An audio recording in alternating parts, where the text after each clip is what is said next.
Mark Stroman, was on a shooting rampage to kill as many Muslims as possible. As a retaliation of 9/11 terrorist attacks, he killed Waqar Hassan, a man from Pakistan. He shot and killed a man from India, Vasudeb Patel. And on September 21st, 2001, he shot me in the face.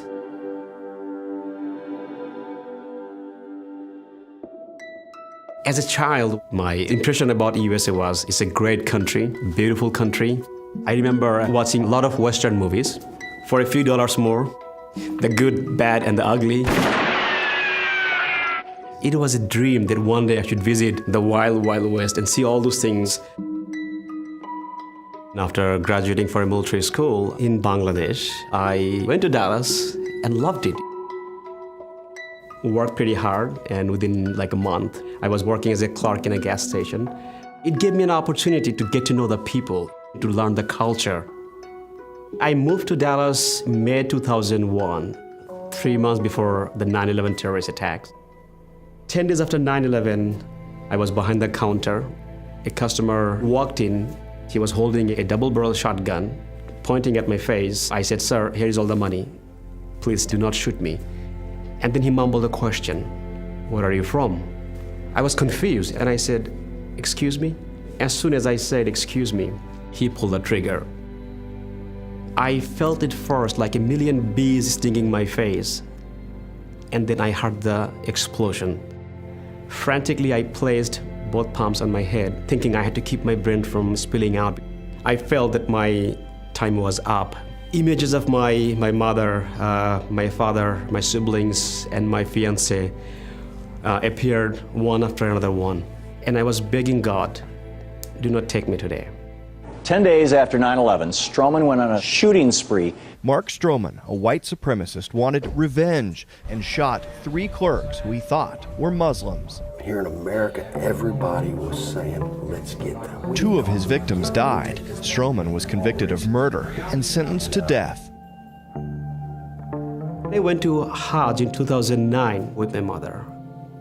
During the pilgrimage, she was rubbing on my face. She was crying, and I heard my mom telling God that whatever my son wants to do with this life,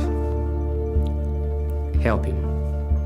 In my faith, in Islam, it says that saving a life is like saving the entire mankind.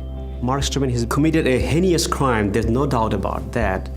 But all the good things I was taught inspired me, go and do the right thing. Mark Stroman has been in this prison behind me for nearly 10 years. As he sits on death row, an unlikely champion is fighting to save his life. Buyan will be partially blind for the rest of his life because of his injuries. But he wasn't interested in eye for an eye justice. I went to the U.S. Supreme Court asking for clemency for Mark Stroman, went to the U.S. Federal Court, went to the U.S. State Court of Texas. For this man to forgive me, which I've done the unforgivable, for him to come forward the way he did, it speaks volume. It speaks volume for the human race. He wrote a long letter to me.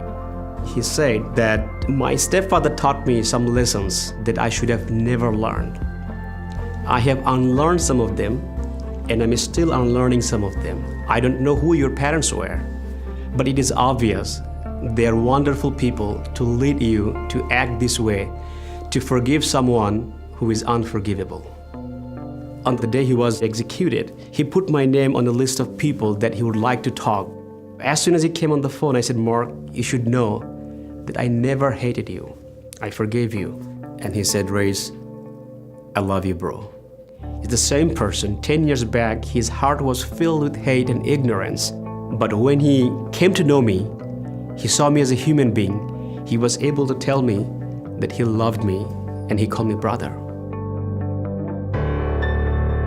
Today, I am the founder and president of a nonprofit called World Without Hate, educating people about the transformational power of mercy and forgiveness, based on a hope that we can build a better world, a world without violence, a world without victims, and a world without hate.